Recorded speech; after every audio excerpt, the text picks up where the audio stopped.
Welcome into the Eyes on Texas multicast, a product of the Republic of Football on Dave Campbell's Texas Football Podcast Network, a new entity that we're excited to be a part of. We're recording live here in the Austin Radio Network headquarters overlooking downtown Austin in the 40 acres. You have found the multicast whose content, depth of knowledge, and insights will be unmatched in Longhorn Nation and will be enjoyed by those who understand the winning tradition and pride of the University of Texas will not be entrusted to the weak or the timid. And we're excited to be here. He is Mike Craven, a lifelong Austinite raised inside the Texas football locker room. Currently works as a senior writer at Dave Campbell's Texas Football, formerly with the Austin American-Statesman and Rivals. I'm Erin Hogan, 33 years an Austinite, 24 years, a fixture on Morning Drive Radio here in the ATX. I'm currently the co-host of the B&E show on the Longhorn flagship station here in Austin, The Horn, and hornfm.com, a powerful combination that we're excited to dive deep and put our eyes on Texas football through spring practice, which has started, obviously through the summer, and then into a exciting 2023 football season and beyond. Mike Craven, how are you, my friend? I'm doing pretty good. That was a heck of an intro. You like that? That was pretty good. It's like you've been doing this for a long time, so that was nice. Yeah, it's really exciting. I'm glad we finally put this together. I feel like you and I have flirted on podcast ideas for a couple years now, so excited to do this. I think it's at the right time. They look pretty good. They look like a good team this year, and then obviously the SEC in 2024, so big stuff ahead for Texas football. Well, we're excited. And obviously, as you said, I've been doing this a long time and learned as we built this thing out that you listened growing up to our show and me. And I followed your work and have always respected your insights and your knowledge. And when I say you grew up in the Texas locker room, that's a true thing. Your grandfather was the doctor at the University of Texas as you grew up. So spent a lot of time in the locker room. You have a great insight and perspective on these young players, coaches, what goes on behind the scenes from a very young age. You lived college football, the day-to-day process of it, and I think that's hugely important when it comes time to judge this team, talk about this team on a day-by-day basis. Yeah, I think one of the things I learned early on is it's a job, and it's every day. It's not just what you see on Saturday, right? It's a big business going on behind the scenes. There's a lot of people involved, not just the players, not just the coaching staff, and I think it has given me a pretty good perspective. I covered recruiting. So I got to know a lot of the kids in high school and kind of what they want, what they don't like.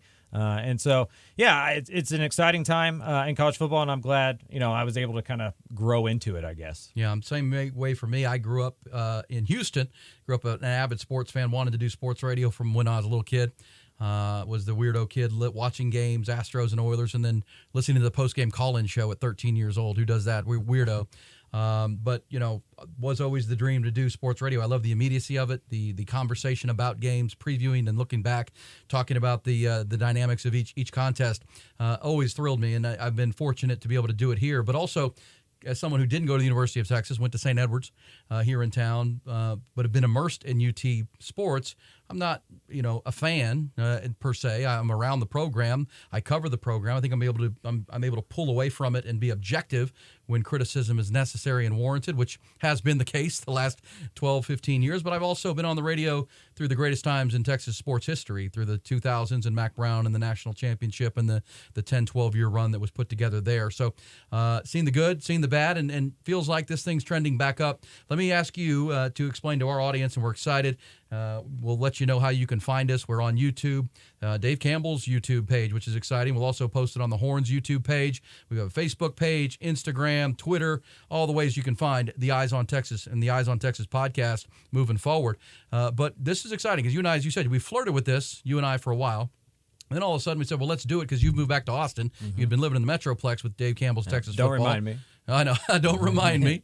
And I hit you up and said, let's do this. And then next thing you know, you're telling me that Dave Campbell's wants to push these podcasts and build a digital brand and really take the hard copy magazine, which is the Bible of Texas football, and make it a digital brand that we're going to be a part of. Yeah, I mean, the idea was let's get into as many FBS markets as we could. In the state of Texas, we have more than anywhere else in the country, obviously. It was 12 when I first started Dave Campbell's. It's moving to 13 with Sam Houston. And so when you and I were talking about the Texas podcast, Jay Arnold and I were talking about a Texas A&M podcast that we started. It was like, okay, well, if we already have two, let's see how far we can move this thing. And so I started talking to people at Texas Tech, at Baylor, at UTSA, at Rice, just different places I knew. And all of a sudden we had 6, 7 podcasts signed up within a week or two. And so at that point, it felt like something that we could do. So all of these are going to be under the same umbrella. If you go to Republic of Football, wherever you listen to podcasts, it'll be there. You can listen to the A&M one, the Texas one, the Baylor one, the Texas Tech one. And I think it'll be fun, right? We can have each other on the shows and we can cross-promote. When Texas is playing Baylor, then maybe people listen to the Baylor one. Maybe Baylor fans listen to this one. And so, at Dave Campbell's, we've always prided ourselves on the place that covers everything in Texas, from 2A to private school to 6-man up to 6A. So why wouldn't we cover all of the FBS teams with the same breath? And so we're excited to get into those markets and kind of get in touch with fans at the ground floor rather than just doing 12, 13 teams from a an eagle-eye view. Love it. And as someone who does 4 hours of radio every morning, and Texas is going to play these opponents in these FBS schools you're talking about, I'm going to be eager to listen to those podcasts to learn the in-depth knowledge behind the scenes of those schools, to know more, to be more up to date, because like we cover Texas on a daily basis. Those folks cover A&M or Texas Tech or Houston on a daily basis, and those are going to be exciting to learn and get to know. So really excited about the network and to be a part of it for sure. And for Texas, we're going to have our eyes on Texas, and we're going to build with some great partners. We're going to have some sponsors and founding sponsors of this podcast, which we're excited about. We're going to bring in. They're going to be a part of this, and we're going to cover this program like no other, starting with this spring, and moving into the summer. Through the summer, we're going to preview all 12 opponents for the Longhorns in depth. Certainly the ones that are from the state of Texas in an in-depth manner. And I'm really excited for you and to have you on board with this, because you'll have access to these coaches and players from all the programs. I look at the Texas schedule this year, and so many of the schools, they barely leave the state of Texas in 2023. When you look at the schedule come the fall, I mean, they have every game they play outside of maybe 2 is in the Lone Star State. So we're going to be able to preview, get to know the other side, the team that they're playing that week, and obviously follow the Longhorns and Steve Sarkisian into year 3. Yeah, I think that's one of the best parts of my job is I get to kind of touch base with everybody across the state. Like once April gets here and we're starting to make the magazine, I'll go to every 13 FBS schools in the state, sit down with the head coaches, talk to the coordinators, talk to a couple players. And so I enjoy getting to helicopter in. I grew up, as you mentioned, around the Texas program, so I kind of watched them in UTSA where I went to college, probably more than most on a casual basis. And so, it's going to be a fun year. I'm excited for the show. I'm a little nervous. This is a little bit more of a setup than I'm used to as kind of a pod. This feels more like a radio show. Let's go with multicast. Yeah, right. I'm a Zoom podcaster, so this is a little bit more. We've got a little bit more than I'm used to. Got the access to the Austin Radio Network headquarters, and we've got our own studio. That's an advantage we have, which we're excited to bring it on a higher level to the YouTube channel for folks. And this screen behind me, where you see our great looking logo created by your digital team at Dave Campbell's, we're going to be able to have Zoom interviews and coaches and players and highlights, and this thing's going to be a big time multicast, and we're excited to do it and bring it to you, and hope you'll be a part of it. However you can find it on YouTube, on our Instagram, on Twitter, and we're going to record it once a week on Monday. Or a Tuesday night, depending on our schedules, and we'll put it out immediately. But then we're going to add content throughout the week, which we're excited about. We'll be able to jump on. We probably won't come in here and set up all the cameras. We'll just jump on a Zoom. If something breaks, somebody gets hurt, a breaking piece of news ahead of a game for the Longhorns, we will certainly jump in and jump on and have the very latest. So you need to be following that at all those places. And again, it's the Eyes of Texas multicast, and will not be enjoyed or entrusted to the weak or the timid. We're going to bring it on a week-by-week basis all the time. And we're going to break this podcast usually about an hour. We're not going to go too far. We know your time is valuable. We're going to try to condense and squeeze as much as we can. But, if we got to go over because there's a big conversation or a big topic that needs to be covered, we're going to do it. But we're going to play it like football and break it into 4 quarters. We're going to have quarter 1, quarter 2, quarter 3, and the fourth quarter. We'll also maybe we'll get cheerleaders in here for the halftime intermission. I don't know, Palm Squad. We can arrange that as we get going. You never know. No one else has done it. Why wouldn't we do that? We'll have blunt. We'll get some Pluckers wings up in here. Get some pizza. We'll have intermission. But either way, we're going to talk a lot of Texas football, and let's go there. Let's go. That was our first quarter because we wanted to tell you about the podcast, what it's going to be, how you can find it, and how we're going to operate this, who we are, that you're going to entrust your ears and your eyes to on a weekly basis, and more than that. But let's go to the second quarter, which is Texas football. You were at the first spring practice this past Tuesday, and you were on the field. I was on the radio, so I was hoping that Coach Sark would plan some afternoon or evening practices so I could be down there. I'm pretty clear in the afternoon these days, but he likes the early morning thing. He likes that early time to get in, practice, and then have the rest of the day. Yeah, I think it's less distractions. You don't have to kill those first couple of hours. You don't have to worry about class schedules and things of that nature, especially in the spring. So I enjoyed the early morning thing as a media person, right? You just kind of get it out of the way. By 10:30, you're out of there writing your story. Write a story, so, yeah. So I enjoy that. I'm glad that Sark does that.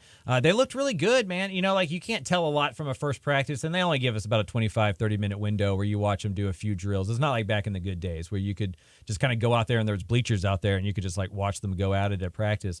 But I think you get a good idea of like the talent level there. I mean, you look around, you see guys like JT Sanders running around, and you're like, man, that's a dude. Now a junior, right? And then you look at the freshman, you see Anthony Hill, and he looks like a junior. He looks like somebody who's been in a college weight room for a while. Cedric Baxter, kind of the same. Jonte Cook looked really good out there on the hoof. So I think it's fair to say that this is, and we've covered Texas football a long time through the good and the bad. One of the things I'm really excited about, and we talk about questions for the spring, and we'll do offense here in this second quarter. We'll hit the defensive side coming up in the third quarter, and we'll recap the Combine coming up. The Combine is in the books, and 5 Longhorns were there. We'll talk about Bijan and Roshan and what went on in Indianapolis, but that'll be our quarter breakdown. But on just in general, macro for this spring, is it fair to say this will be the most competitive spring practice? I mean, I remember 2 years ago when Sark first got here, they had like 6 or 7 scholarship offensive linemen. You couldn't even have a scrimmage. Yeah. They didn't have enough guys to actually have a scrimmage. Now here we are, year 3, or going into the offseason of year 3, and it's 15 scholarship offensive linemen. And that depth and talent kind of permeates the roster now to where if you started last year and played a lot of football, that doesn't mean you're going to start this year because there's a young freshman coming for your job, or there's a developing player who was a freshman a year ago that maybe redshirted, or they hit the portal and brought in a guy that's played a lot of football. This is the competition that I think breeds winning, when you know that the guy behind you is pushing for your gig. Yeah, I think there's a lot of jobs up in the air, and not because they don't know if they have a guy who can play that spot, but because they have a couple of guys that can play that spot, and they don't know which one's the best one. I think the offensive line is a perfect example. They returned 5 guys on the offensive line. They average about 20 starts each there. But I wouldn't be surprised if DJ Campbell or somebody else in the background kind of came out in the spring and really established himself as a future starter. And so I think Sark, the reason he sounds confident and looks confident is I think he looks around and he sees what you notice is, I came here when there was 7 offensive linemen, and that's all I had. Now I have 10 that I think I can play, and you look on the defensive side the same way. And so he seemed like a confident coach, and when you look around, I think competitive is a good word. There's going to be a real 2 deep, and that's what they've lacked over the last 10 to 12 years. Yeah, on the Horn in Austin, I listen to Rod Babers every afternoon. Rod hosts our afternoon show, of course, a lifetime Longhorn, great player in the early 2000s at Texas at corner. And he talks about that. When Texas was great, and we covered it. Rod Babers was lining up in practice every day opposite B.J. Johnson and Roy Williams and Sloan Thomas, and he was kind of compete for jobs with great defensive backs at DBU. You got to earn that spot, and you're playing great players on the other side. Texas isn't there yet, but that's what gets you back to starting to look like an Alabama or a Georgia or an Ohio State, because that's what they do.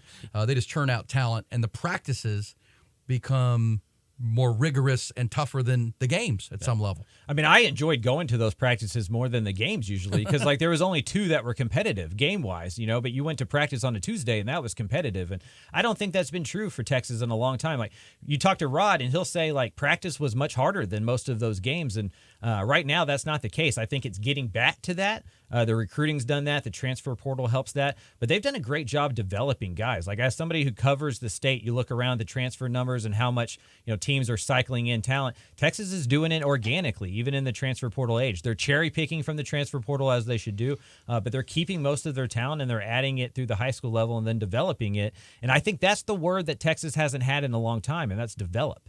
And these guys are getting better. Like, look at JT Sanders, look at DeMarvion Overshone, Jalen Ford, those kind of guys, Christian Jones. Those guys are getting better year in, year out, and I think that's the best sign for Texas right now. Helped them to a top 3 recruiting class this year. The 8-4 record in the regular season, lost the bowl game off 5-7, but players finally are seeing what you just said, players getting better, players improving under the coaching and the coaching staff that have done a great job, and that's what's leading to the influx of talent and the talent acquisition. I also think Sark's done a great job on building his coaching staff, and he's brought in Chris Jackson on the offensive side to coach wide receivers. Jamal Fenner's come in to be that high school relations liaison, which I think is a great hire for them. But questions on offense for you. You just mentioned offensive line. I think there are fewer questions at that position than anywhere in my mind, because I haven't been able to say that about a Texas football team in a decade plus, maybe more. And you just mentioned a name, Christian Jones, coming back, getting the word from the NFL that maybe, hey, one more year of seasoning with Kyle Flood. Well, now you bring back your starting right tackle, your starting left tackle, your starting left guard and right guard and center. But as you said, they've got 5-star kids that are pushing for those jobs, maybe on the interior. A guy like DJ Campbell from Arlington Bowie, a 5-star high school player who maybe needed to hit the weight room, but man, what a powerhouse he could be. This is exciting. I mean, this when you talk about Texas, that offensive line, maybe the fewest questions on the offensive side, that's pretty good. And that's, think about this time last year, they knew a couple true freshmen were going to have to start. And they felt pretty good about Kelvin Banks, but you just never know what a guy's going to do in college until he gets there and figures that out. Cole Hudson was a 3-star guy from Westlake that they've developed into a really good player that kind of overachieved as a true freshman. So, I think DJ Campbell coming out of high school had a ton of prestige. He was a 5-star guy that a lot of people thought were the best interior prospect, not only in Texas, but in the nation. And having that depth, it's like, we'll talk about the quarterback position in here in a little bit, but the competitiveness, as you were talking about earlier, if you're Cole Hudson, you started 13 games last year, and you can't sit there and rest on your laurels. Like you have somebody competing with you, and so I think that's a great sign for Texas. As you mentioned, they haven't had a strong offensive line in a long time. If that's a strength of this team, then they're going to be pretty good. I do think Bijan Robinson and Roschon Johnson clearly helped that young offensive line. I mean, Bijan forced more missed tackles than any player in the country. Roschon, yards after contact was through the roof, and so they made up for some young guys that were learning their way. But those guys are more seasoned now, and they're being pushed. And obviously, for me, the biggest question on the offensive side of the ball is at running back. Who's going to be replacing 80% of your running back production? Sark talked after the first practice that the luxury of having Bijan and Roschon, where they could run the ball but also line up and run routes and be a big part of the passing game. I don't think when you hear Sark talk about it outside of Keelan Robinson, I don't think they have another running back who's in that ilk. That's why they've moved Savion Red from wide receiver to running back. But how do you see this running back room breaking down? I don't think they have to be as productive as Bijan and Roschon, but they've got to be able to run the football. Yeah. Another thing that he said that I thought was pretty good for him to say is he's been coaching college football for a long time on the offensive side of the ball, and he's always had a 1,000-yard rusher. So somebody's going to get the ball and somebody's going to go get yards. Those were his words. And so I think he's pretty confident that any step he's taken back at running back, he's taking forward on the offensive line that will wash that out, at least by conference play. Cedric Baxter looked like a guy who's been in college for a while. Jonathan Brooks is former Mr. Texas football at Dave Campbell, so we've obviously been really high on him. Jaden Blue, a high 4-star guy when he came out of high school. So if the offensive line is what we think it is, if it's 7-8 deep, it's really talented, it mauls people, it pushes people around, I don't know if you need a Bijan Robinson, if you need a Roschon Johnson. I think these other guys are going to be good enough if that offensive line is as good as we think it's going to be. I mean, Cedric Baxter is a true freshman out of Florida, number 1 player in the nation at running back by several services on 3 sports and some others, and just a top player. Great for Tashard Choice. Tashard Choice built a relationship. Tashard Choice is the running back coach at Texas. He came from Georgia Tech, where he had built that relationship and carried it here, and it helped them land a top back like that. And he may, be like a Bijan or a, Cedric Benson that can be an immediate impact kind of player, but we don't know. That's a question mark. You mentioned Jonathan Brooks out of Hallettsville. I think we know what he is. As you said, Mr. Football at Dave Campbell's. What about Jaden Blue? That's an enigma because he sat out his senior year in high school to get ready, came in early, and he really hadn't played. He didn't play in the bowl game last year against Colorado. He thought he might see Jaden. And here in the spring, Steve Sarkisian mentioned that Jonathan Brooks is dealing with hernia surgery, so he won't participate. Keelan Robinson, the veteran, the Alabama transfer, who's kind of the gadget player, he is dealing with a bit of a strain. So these 3 guys, Cedric Baxter Jr., Jaden Blue, and Savion Red, moving in from wide receiver, are going to get a lot of reps here at the running back position here this spring. This feels like a make it or break it spring for Jaden Blue, honestly. Because when a 5-star kid who has those kind of chops is coming behind you and he's your running backs coach's choice, right? Like he's somebody who went out and got that guy. I think the writing's on the wall, right? You got to step up. You got to take advantage of those snaps. Same for Savion Red. Football's moving positionless. Like what Kyle Shanahan does with his offense is catching on everywhere. I think a guy like Savion Red can be somebody who can operate in that role that Keelan Robinson has done well, where he can get stuff out of the backfield, become a gadget player, and really build himself a role. And so I think, from talking to former college football players, they always talk about spring being really important on the individual level. Maybe you can't take a lot from like how the offense is playing or how the defense is playing because it's so base and it's not like they're scouting anybody or scheming anybody up. But you can take advantage of your opportunities in the spring that you may not get in the fall. And I think for Jaden Blue, Savion Red, right now is the time to do it because we get into the fall and maybe you get left behind and you don't get those reps anymore. Yeah, that's important. It's the individual time, both on the field and then behind the scenes in the film room, working with your position coach. And obviously that transitions into the summer.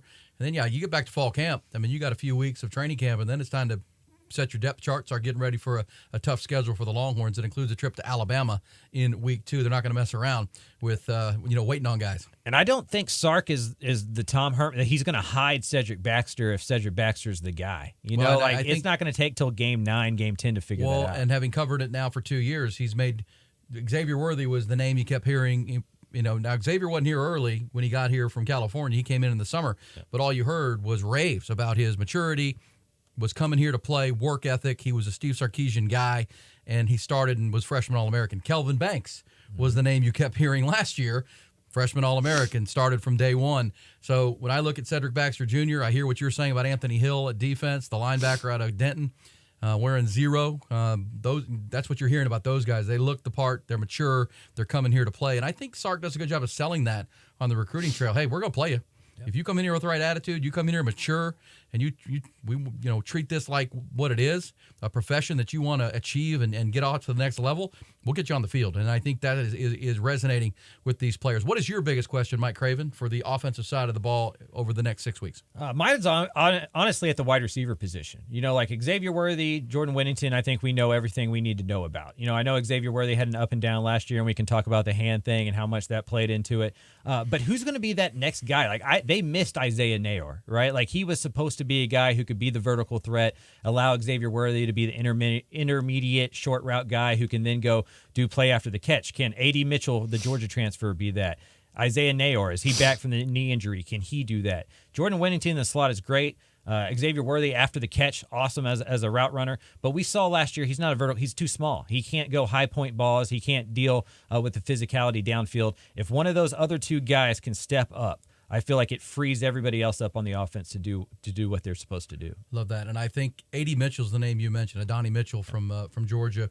He's a kid who played high school football in the state of Texas, and then late in his high school career moved to Tennessee, ended up at Georgia.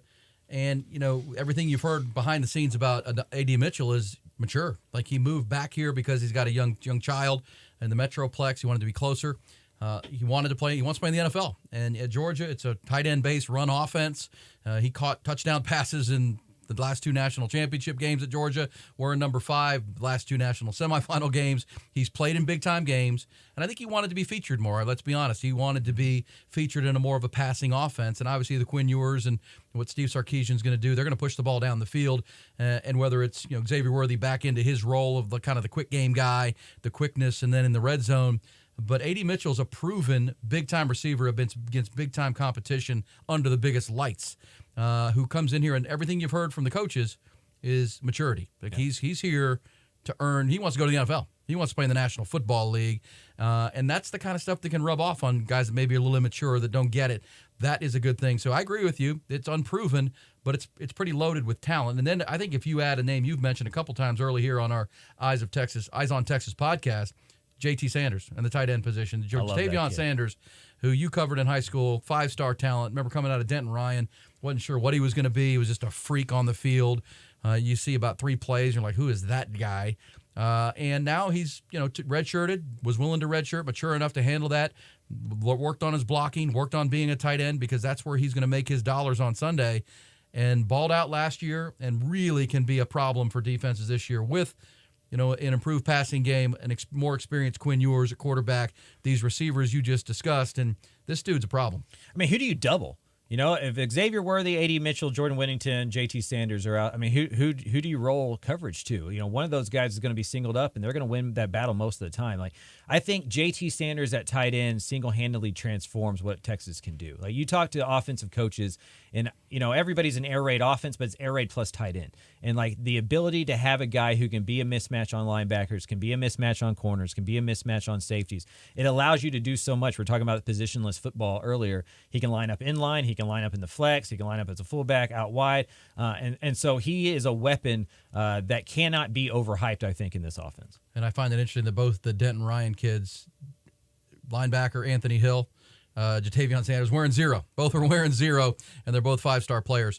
Hey, this is the Eyes on Texas multicast. Erin, Hogan, Mike Craven, and our production crew. It's a product of the Republic of Football on Dave Campbell's Texas Football Podcast Network. We were recording live here in Austin, Texas, at the Austin Radio Network headquarters, and we're excited to do it. That's the offensive question marks. Obviously, we'll dive deeper podcast after podcast, what we learn as they go. Will there be injuries offensively? I do want to get into a little more that Xavier Worthy hand injury, because that was weird. Yeah. We talked about it a lot on the morning show here on the Horn, the flagship here in Austin, that just kind of weird.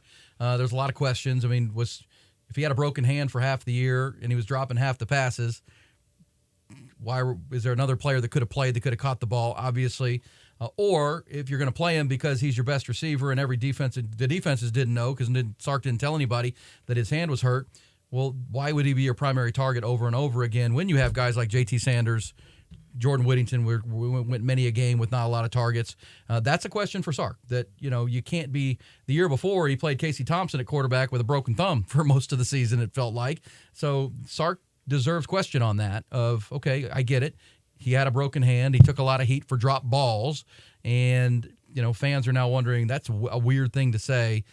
I don't care if he didn't tell us during the season. He didn't have to tell. If he's going to play him, he doesn't need to tell the opponent that he's hurt.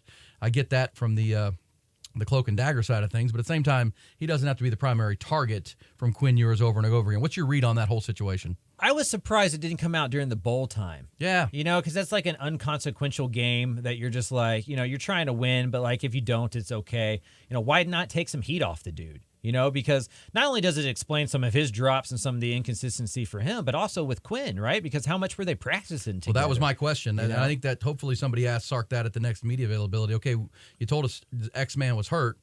Was he practicing? Right. Did that lead to some of the lack of continuity between your quarterback and the receiver? We saw him, drop balls, miss routes, misreads. But that becomes the question for Sark is, you have other options. Could have used him to create a double team and throw him elsewhere. But, obviously that could have been a product of a young quarterback.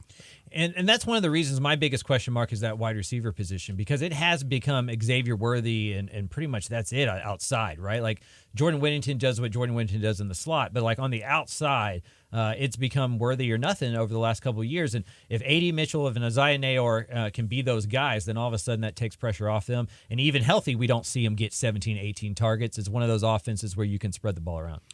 Before we switch to defense and go into our third quarter here on our podcast, the Eyes on Texas multicast here. Quarterback, Quinn Ewers. Obviously, Arch Manning is there. It was curious that Malik Murphy is still dealing with a foot injury that happened way back in high school. I mean, that's, 18 months ago or 17 months ago if you do the math. Back in high school, his high school state championship game out in Florida. He's a big, tall kid, 6'5", and he's dealing with a foot. That's not good that he can't be out there. These are valuable reps. I mean, the biggest question, one of the big questions at quarterback, if Quinn Ewers is going to be the starter, who's going to be the backup? And, Arch Manning's a name you're going to hear a lot. And the national media is already tweeting things about quarterback competition, which we'll find out. But, Malik Murphy wanted to be a part of that for the backup role. He's not on the field on practice one. I mean, I think it's great for Arch Manning and his development, because he's going to soak in all that. He's going to get all of those snaps. But, yeah, I mean, you always feel for a dude that just can't get on the field. Like, it's one thing to get on the field and realize maybe you don't belong at that competition level, or you got to go transfer. You lose a job to a better player, right? Things happen. But to just never get healthy, is got to be one of the most frustrating things as an athlete, if not the most frustrating thing as an athlete. True enough. All right, let's switch gears. Third quarter time. We won't have our halftime intermission this time in our first round of podcasts. We will have cheerleaders in here, Pom Squad, the band, we're going to do an intermission at some point, or Nolan, our producer, our digital producer, will put together a video or something. We need an intermission there, Nolan, and we're also going to pay some respect to our sponsors and our partners here on our Eyes on Texas. Get Rihanna on the show. Yeah, Rihanna could be on. Whatever. Yeah, get Rihanna. Maybe do some great halftime shows. But let's flip right to the third quarter, defensive side. Biggest question for you, Mike Craven, on the defensive side of the ball. Pete Kwiatkowski, Gary Patterson's moving out. Gary Patterson's moving on. He did his 1 year, said he learned a lot, but he's going to move off and get back home to Fort Worth, and he wants to have a larger impact on the larger scope of college football, whichever that means. But, Pete Kwiatkowski did a great job, the staff, Bo Davis, especially on the defensive line. What are your biggest concerns on the defensive side as we hit spring? I think the obvious one is linebacker next to Jalen Ford, but I'm such a believer in Anthony Hill that one doesn't bother me as much. For me, it's just the defensive line and where they get pass rush outside of Barron Sorrell. He returns as the leading sack getter, but then they lost their next 4 leading sack getters from last year. DeMarvion Overshone was one of those guys, and he was able to kind of be a hybrid dude that was able, with Jalen Ford's emergence to play off the ball and rush the passer and be disrupted that way. What does that look like? How do they generate pressure? Because in today's college football, you have to be able to affect the passer to win football games and to stop teams. They were able to do that last year. Even when they weren't getting sacks, they were getting pressures. How do they do that this year? Who are those guys who step up to become that?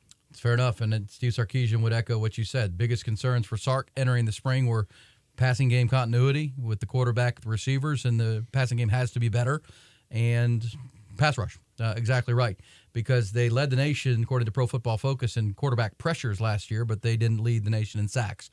They had a great push from that interior, but they didn't have a finisher. Who's going to be the finisher? Barron Sorrell has shown flashes. A guy like Justice Finkley looks the part. Gosh, there are a couple kids from Westlake here over the last couple of years, including the true freshman now coming in, Colton Vosick, who could be a finisher, big picture, but obviously for this year, who's going to finish the play? You think about that Alabama game last year with Bryce Young. There were so many opportunities to get into the ground and affect the game and force a big sack. They need that this year. Yeah, I mean, Ethan Burke feels like a dude that needs to come on, as a sophomore. Justice Finkley, you mentioned. I think another one, from the interior is Byron Murphy. That's a guy who I expect to really break out this year. Without Keandre Coburn, without Moro Jomo, he's going to have the ability to do that. He's a tremendous interior pass rusher from DeSoto High School. I think he's going to have a big year, third year on campus. Agreed. And then, getting Tavondre Sweat back is a big one, too. Yeah. I mean, I thought there was a chance he was going to move off to the NFL. That gives you that plugger in the middle, 330 pounds, 35 pounds. I thought that was a big get back for Texas. I mean, defensive line was a strength last year. Jomo and Coburn moving on, but they still bring back a lot of depth there, and they're adding to it through the recruiting trail. I agree with you about linebacker. What about the defensive backfield? Jalen Catalon has come in. They bring in the kid from Wake Forest who's been a couple-year starter there. It looks like that could be a deep spot. Yeah, I think that's going to be pretty good. I mean, Deshaun Jameson left, but I think they're going to be okay there. Gavin Holmes, the dude from Wake Forest you were talking about, going to come in and compete with Terrence Brooks at corner, along with Ryan Watts. I think Jahdae Barron, excellent, right? Like a really good safety who can play nickel, who can play corner, who can play off the ball. So I think, to me, it's Jalen Catalon. Can he stay healthy? If Jalen Catalon can be on the field for 9 of the 12 games, for 9 of the 13 games, I think that's a win for Texas. Keaton Crawford's still there. Jaron Thompson, who everybody considers a leader in that locker room, still there as well. So I'm not as concerned about secondary. I thought they really did a really good job in the transfer portal, bringing in 2 dudes who are instant impact players who can be day one starters. And now they have a couple of guys from last year's team that got starting reps that may lose their job. And as we were talking about earlier, that competition makes everybody better. Really like Jalen Gilbo, too. Yes. I mean, true freshman at the star position last year. Yep. Obviously, they replaced Anthony Cook. They're going to place Deshaun Jameson, who played a lot of football at Texas. But Ryan Watts comes back to play that boundary corner. The Ohio State transfer, who was so good. They were such a different defense when the big, long, rangy boundary corner was on the field. So excited about that. I agree with you about pass rush. And just, taking that next step where you went from a much improved, because they were historically bad in year one, much improved last year, showed the improvement. That Bo Davis bus rant after the Iowa State game 2 years ago, I think paid some dividends. And I think you've mentioned to me offline that, kind of lit a fire under guys like Keandre Coburn and Moro Ojomo, who bought into what Bo Davis was selling. I remember last year when we got to Big 12 football media days in Dallas and Arlington, Steve Sarkisian and the Texas contingent, Bucky and I were on the air and doing the morning show, and the UT brass showed up right about 9 o'clock. So we had 1 hour left on our show, and UT and John Bianco had said, we're going to have Sark come to your first interview before he does all his other stuff, which was great. And the first thing I asked him is, what are you excited about? What have you seen through the summer that gets you pumped up? And he said, I think Bo Davis is showing why he's the best defensive line coach in the country. And Bucky and I both looked at each other, wrote that down. And you watch this team last year, the defensive line was so much improved. If that keeps coming, the depth in the secondary, and if you're right about Anthony Hill Jr. out of DeSoto or Denton Ryan, next to Jalen Ford, who was arguably the Big 12 Defensive Player of the Year last year, had all the impactful plays, the interceptions, the forced fumbles that saved games. This can be not just a good defense, but a top-end defense in the Big 12. I think it was unfortunate that the Bo Davis rant leaked, right? Because you never want something to leak from inside the locker room. Sure. But I think it put everybody on Front Street, right? Like, it can't just be a locker room rant that nobody else hears. Your mom hears that. Your brother hears that. Your best friends hear that, right? And so you have no choice but to get on or get out. And I think that's exactly what Texas has needed for a long time. Like, I think most Texas fans heard that and said, finally. Like, that's exactly what I've been screaming at my TV for a decade plus, right? So I think Bo Davis, was frustrated, honestly.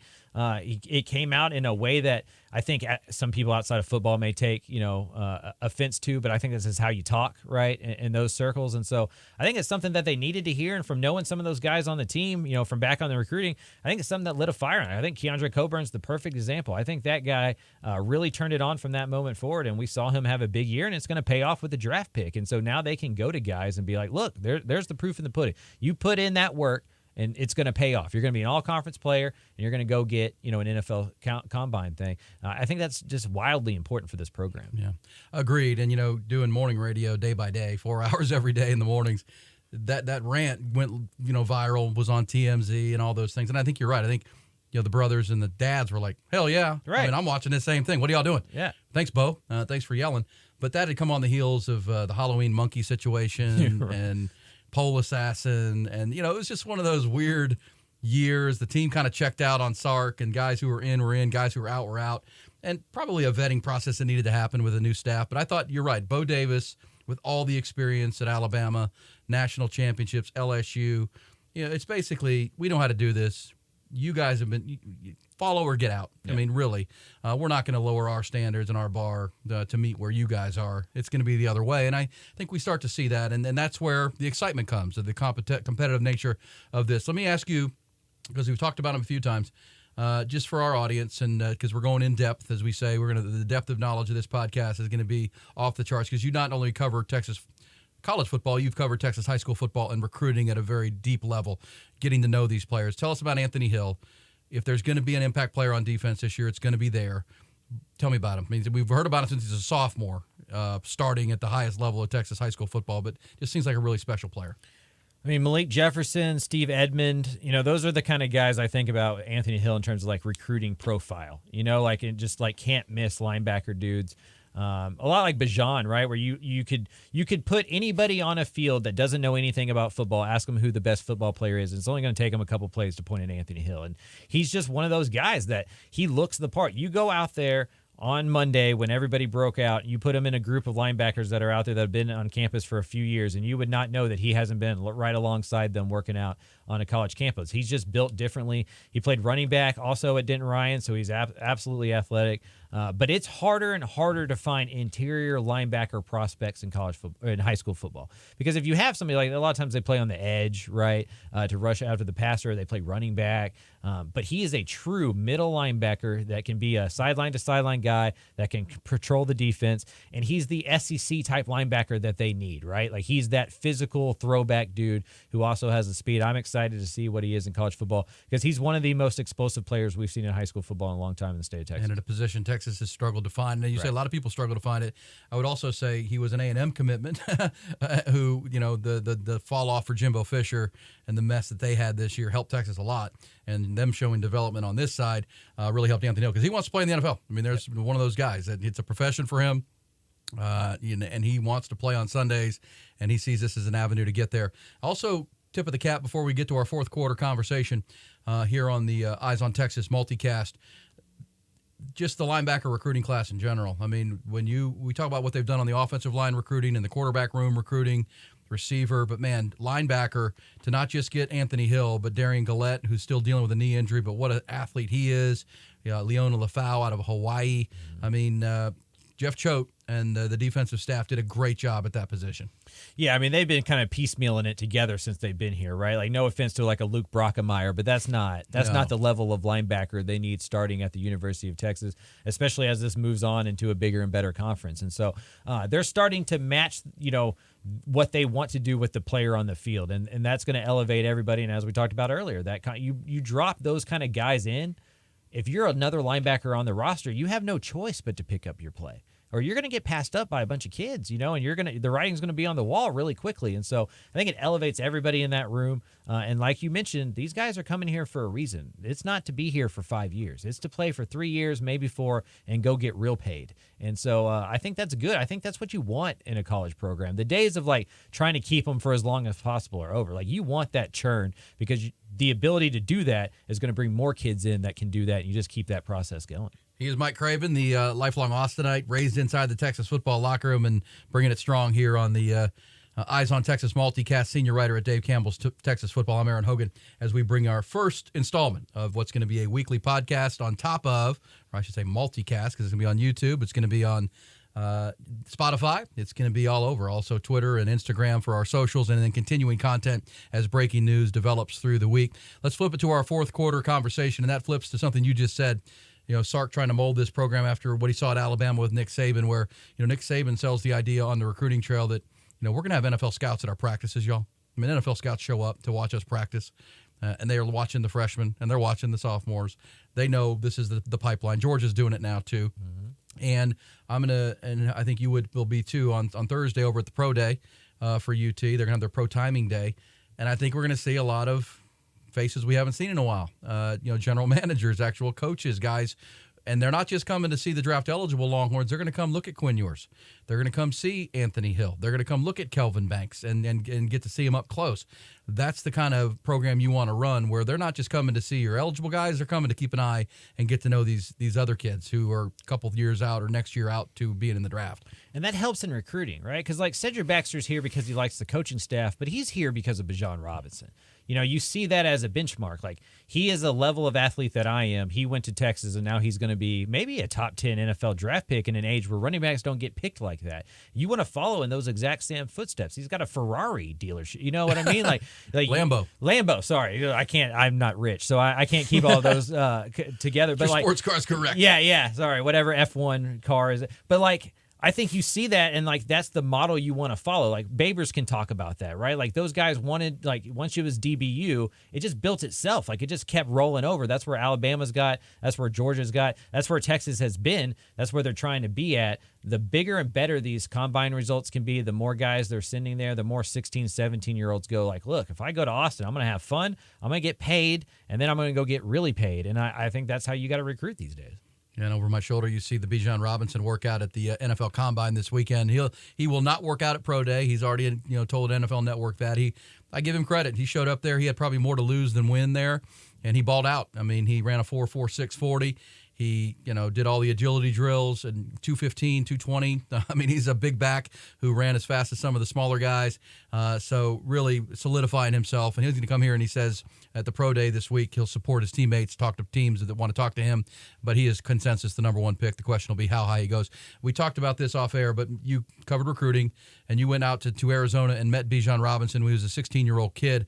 And as you said, you did with Anthony Hill, you knew within 3 plays this kid's different, and the maturity jumped out as a high school player, and now you're seeing that get a Lambo deal and all these the brilliant way he handled NIL, handling his endorsement deals, but not getting a big head about it, not getting over his skis, being humble about it, but making money while he was here, but also being a great teammate, great player in the locker room, and just a great example of how NIL can work. I drive out to Phoenix, I get a rental car, I drive to Tucson, and I'm asking Bijan Robinson about himself as a player, and all he wants to talk about is his teammates at South Point Catholic, who most of them not very good, right? I mean, he's the absolute star, but he's talking about his offensive guard who has no offers, about how like he's making his job a lot easier. He talks about his coach, and if you're not familiar with coaching outside the state, a lot of them aren't full-time coaches, like they're realtors who like also coach the high school team. Right. It's not like it is here, and he's talking about how much that guy has helped him in his development. And you're looking at him like, well, no, like you're the guy, you're the stud, right? And that's who he's always been. And he was like that at 16 years old. He was like that at 18. He's still like that now as a young man. And so I think he was one of those guys. There's a few no-brainers in this industry where it's like if that guy doesn't get injured, he's going to be okay. And it's not always talent. Like a lot of these guys are really talented. It comes down to like their mental makeup as well. You talk to him as a teenager, and it was already talking to a 25-year-old. He was already there at a maturity level that is uncommon for teenagers that are this athletic, that get coddled in this way, they get talked about in this way. He was so humble even back then that it's just exciting to see good things happen to good people, honestly. Kind of like Sam Ehlinger's mindset and leadership within just an unbelievably talented package. Not that Sam wasn't talented, right, but this dude is on the level of the fact that you can get a Lambo and like nobody on your team is like even talking about it as controversial, right? Because like he deserves it. Good for you. Like yeah, exactly. Like I think every time people talk about NIL. They always talk about what the bad things, the jealousy and all that kind of stuff. I think Bijan Robinson is proof pudding that if you deserve what you get paid, there's no jealousy because everybody's trying to get their friends elevated, right? And he's somebody that was going to take care of his friends, and so they were happy for him. Yeah, and he also had his own mustard, which was brilliant. The Bijan mustards, and it was pretty good. I mean, just great. It was great. I mean, great campaign. Very smart. Very shrewd. He's going to make an NFL team very, very happy. I know that for sure. A couple other thoughts here in our fourth quarter about the Combine, and then some big picture thoughts on our coverage here coming of the spring. But, Roshan Johnson ran 4.56 at 220 pounds. I thought he was a little lighter than I thought he would be, but I don't think he hurt himself. Roshan is going to be what he is. He's going to be kind of a one-cut running back in a zone offense, and just, gosh, he'll play special teams. He'll do whatever it takes to be a great teammate. And, I thought he acquitted himself well in Indy. He's another one that you just can't help but root for, right? Because, like, how does a backup running back become the unquestioned leader of the team? Like, anytime you would talk to Sark or, like, any of the players, like, he's the first person off their mouth when they're talking about leaders. And he did that as a backup, as a former quarterback who selfishly moved from that position and then stuck there. I think it was a great career decision for him to do that. I think he was lighter at this to show off his speed, right? Like, I'd imagine he's going to play closer to 230. As you talked about, not only can he be a running back, but he can help at special teams. He can do it. If you asked him to play linebacker, he'd play it tomorrow. He's just the kind of guy you want to get on your football team. I think he helped himself a lot. Both of those guys are going to get drafted, I would think, within the first 3 rounds, both of them. Yeah, Bijan, I think maybe in the first 20 picks when it's all said and done. He's just that special, and everything you just said about teams are going to fall in love with the guy. And he's a difference maker. I mean, he changes games. And, we just saw Saquon Barkley get franchise tagged by the Giants today. He's that kind of player. Christian McCaffrey. Look what Christian McCaffrey did when he got to San Francisco and around some real talent. I mean, he was just, 2 touchdowns a ball game. He's just that good. And I think Bijan's in that realm. And Roshan's going to be – Belichick's going to take Roshan, right? Belichick is going to grab him, put him on all his specialty units, and let him run the ball, and he'll turn out to be their leading touchdown scorer. He seems like a Detroit Lion to me. Potentially. Well, because that's Dan Campbell. Right, one of those is tough. He would love that kind of atmosphere. I still will praise Roshan. As you said, how often does a backup running back become the leader of a team? How often does a backup running back not leave and transfer in the portal, where he could have been a starting running back at a lot of places around college football? Not only stayed here and led the team and helped Steve Sarkisian and this staff assimilate this locker room. That is forever appreciated by this coaching staff. I know that. And then there were 3 defensive players there for the Longhorns. DeMarvion Overshown, I think maybe helped himself the most. Moro Ojomo, I want you to talk about him because he's such a young player that is new to football, big picture, and really, I thought, showed great agility. But DeMarvion, to me, to run at 230 pounds, showed his long arms and the ranginess we know about him. And then he ran 4.56 at 230 and showed great agility, explosive in the broad jump. You just mentioned positionless football, Dan Quinn with the Cowboys, where J-Ron Kearse, who looks like a linebacker but's playing safety, but what is he? But he's impactful. I mean, that's the kind of player that the NFL covets right now. And so I don't know if it's 3rd round or where he goes. And he's a striker. DeMarvion Overshown likes to hit people. He likes to be physical. He's a tough guy. I think DeMarvion helped himself quite a bit in Indy. Absolutely. And like maybe 10, 15 years ago, our discussion would be like, well, what is he? Is he a linebacker? Is he defensive? It would be a negative conversation. Now it's a positive one. It's like, who cares? He's a football player. Like, you can play him at linebacker. You can play him off the edge in a 3-4. You can probably play him in a 4-2-5 as a hybrid safety linebacker type.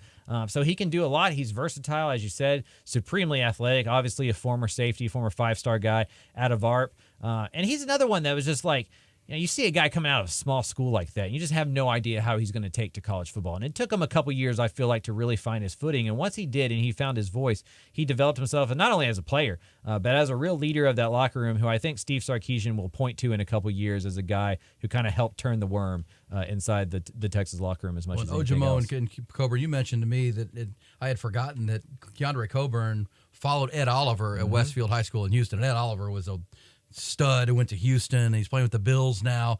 And Keandre was that next guy, and he wasn't at Oliver, but he was still a good player, but really came on late. Maybe bought into that Bo Davis speech. And then Moore Ojimo was playing senior football at Katy High when he was 16 years old. I mean, he's just a baby as far as football goes, and he came to football late. But, man, his long arms, his agility, 296, and I think you said it to me, his best football may be coming when he gets to the National Football League. I think he's somebody who's going to have a better NFL career than a college career, and that has nothing to do with anything at college. He just was a baby still. He's still growing up. He's a young player who I think in a couple years we're like, oh, yeah, that's right, Morrow's over there, and he's going to play a lot of football. And so, yeah, I absolutely believe his best football is in front of him. But I think Keandre Coburn had like kind of the bounce-back year in the state, at Texas in the Big 12. I think a lot of us had written him off as just a guy who was going to be playing football. Because we've seen it so many times at Texas in the last decade. A guy that, when's he going to blow up? When is he going to move forward? Because he was highly recruited, and that's been the problem at Texas. Just comes in and never gets better. Yeah. Even a guy like Caden Stearns, who comes in and was a great freshman, and then just where did he go? Coburn actually hit that turbo boost. And that's not only a credit to the coaching staff. Like, that takes the player too.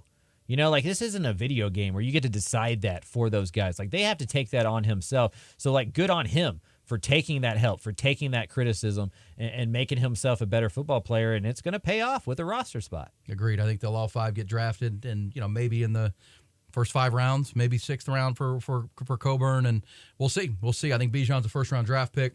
I think Roschon 3rd, 4th. Yeah. And then, Ojimo and Overshown might be 3rd-round guys just based on the upside and the potential, and that's obviously what NFL teams are looking for. And they'll be looking for that at UT Pro Day coming up on Thursday, Pro Timing Day. It'll be interesting to see how many guys are out there. Deshaun Jameson, all the guys that didn't get invited to the Combine will be there. Bijan will be there to support, and we will certainly be covering it with our Eyes on Texas multicast. You and I will be there. It's 1 o'clock in the afternoon. Coming up, and we'll get all the sights and sounds. And it's good conversation, Mike. I mean, this thing, as we said, is going to be the depth of knowledge, the content, the insights, and we're going to grow this thing as we get this thing going. But I think we see right here, 1 hour flies by. We could keep going, but what's your excitement about this spring? That we talked about question marks. What are you looking forward to covering here as this spring evolves here over the next 6 weeks? Like, they're going to play the first phase, take spring break, come back, and then we'll be having the spring game on April 15th. What are you looking forward to? I think it's like you mentioned earlier. I think it's the competition. And in past years it was like, well, who's going to play that spot, because we didn't know who could be there if they even had one to play. I think this one you're going to really like, what is the competition between Jaden Gilbo, like you said, and Jade Barron? Who emerges from that spot? The defensive line. I think it's just seeing who those young guys are who redshirted last year, and maybe a few of the true freshmen emerge. And that was always the fun thing at Texas, right? Is like when Cedric Benson got on campus, like, what does he look like? Being able to kind of get a sneak peek of the future stars, I think, is the most fun thing about spring, because we know what Xavier Worthy is, right? Like, we know what Kelvin Banks, what those guys are. To get hurt. Right. You want those guys getting hurt. But who is going to be that next group of guys to push those dudes to be depth? Because as we know, it's not 22 players. Like, it takes at least 50 to 60 of your scholarship players to get through a football season. It feels like Texas is closer to that number now, and we'll find out over the next month if that's true. Last thing, and we'll wrap up our first edition of the Eyes on Texas multicast here, a Republic of Football on Dave Campbell's Texas Football Podcast Network. Also recording live right here at the Austin Radio Network headquarters here in Austin, Texas, part of the Horn, of course, and the flagship. Excited to be doing this with Mike. Having covered spring, having covered high school, how important is it, do we overplay it, that there are 15 early enrollees, that there are 15 dudes who are already here, the Arch Manning, Cedric Baxters? I believe it's huge to be here, not just practicing and getting in the weight room and the winter workouts and getting to know the playbook and the coaches, but getting used to school, yes, understanding the rigors of the academic side, where your classes are. Now, you're doing that at the start of the fall when you're also trying to learn the playbook and everything else. I think that is a huge advantage for these guys. They all should be in their senior semester of high school and getting ready for their prom, but they're here. To me, that is a huge advantage for 14 or 15 guys. My grandfather used to joke that the biggest advantage was you get to break up with your high school girlfriend and get that like homesickness out of the way early, so it doesn't happen in October. It happens in March, and you can deal with it a little bit better in spring practice than you can in the season. And so I think for all those reasons you said, I think the football is part of it, obviously, right? You get those 15 practices, you get used to the speed of the game, the physicality of it. You probably have some bumps and bruises that you're not used to because you're getting hit by grown men in a way that you weren't. Everybody on the field is you, where you used to be the best player. Now everybody is that guy. But I think the homesickness is something we don't talk about a lot, right? Like you're a 17, 18-year-old kid. You're moving to a big city and you don't know everybody. Everybody's expectations are high. There's people like me out there with cameras asking you questions. How do you deal with that? Well, Having a whole 6 months to do it helps you a lot. You mentioned DeMarvion Overshown from Little Arp, Texas, right, and right. Brennan Stewart from West Texas. Yeah. The receivers, that Brennan Thompson. Yeah, Panhandle. The Panhandle. These kids north. come from these 1A and 2A towns. It's like, it's got to be a brain. I went off to college and it was like, oh my gosh, these guys are here, and I do think there's an assimilation process that helps get their feet on the ground in the spring. Use the summer to kind of now I know what I need to work on because everybody's as good as me or better. Right. Lose your student ID a few times. Just kind of get all that stuff out of the way now. All right. Flash that back up there, Nolan. Let's get where you can find us as we launch this thing. It's going to be up and posted at our YouTube page. Well, the YouTube page at Dave Campbell's Texas Football. That's Dave Campbell's TF is how you're going to find that. Also, we're going to be on Instagram and Twitter with continuing content. This has been the first edition of the Eyes on Texas multicast, as we say, a product of the Republic of Football on Dave Campbell's Texas Football podcast. This thing is going to be ongoing every week through spring practice and into the summer. We'll take a bit of a break through maybe June, July, and then we'll pick this thing back up in August all the way through every single week, and then we're on top of it all the way through. He is Mike Craven. I'm Erin Hogan, and we're excited to be here. Mike, good stuff for week one, man. Absolutely. Appreciate it. Thank you to Jacob Standard and Griffin Hogan, Nolan Hogan, our production team, making this thing happen. Thank you to Eric Rains and the team at Coke FM for allowing us to borrow their beautiful studio to crank this thing up and use all their equipment as we get this thing rolling. We do believe that this is going to be the podcast, the multicast you're going to go to week by week for the depth of knowledge, the content, the insights that we're going to bring you, the guests we're going to have for you. As you saw Nolan firing up the videos, we're going to be able to show you highlights and sound from Steve Sarkisian, coaches and players and guests right here on our screen right above my shoulder. So we're excited about it. It's going to be a great year. Follow us on our social media pages. It's the Eyes on Texas multicast, a product of the Dave Campbell's Texas Football Podcast Network and the Horn and Austin Radio Network.